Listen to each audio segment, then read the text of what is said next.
દ્વારકાની ભીડ કેટલી બધી છે. દ્વારકા ભગવાનના દર્શન કરવા લોકો એટલા બધા આવ્યા છે કે રાત્રે 8:30 વાગે પણ લાઈન લાગેલી છે. આ છે દ્વારકા દેશનું પ્રતાપ.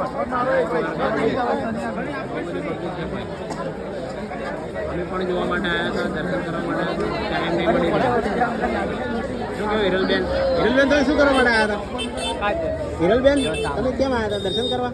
હા, દર્શન કરવા આવી, પણ બહુ જ ભીડ છે અહીંયા આગળ, સખત ટ્રાફિક છે. ઓછામાં ઓછું 1 કલાક લાગી જશે અમને દર્શન માટે. જય દ્વારકાધીશ. જય દ્વારકાધીશ. શું કહ્યું તમારું?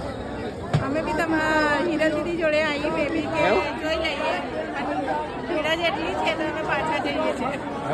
તમારું શું કહેવું? જય દ્વારકાધીશ. પ્રાર્થના કરો. 17 વર્ષ પછી આવ્યો છે, પણ આજે બહુ ભીડ જોવા મળી છે મને, અને હવે હું થોડા સમય માટે રાહ જોઈને બેઠો છે કે હવે જલ્દી ભીડ ઓછી થાય તો દર્શન કરવાનો લાવો. દ્વારકાધીશ તમારું સપનું સાકાર કરશે એવો વિશ્વાસ રાખવાનો. જય દ્વારકાધીશ. હો જાएगी और क्या? रुपया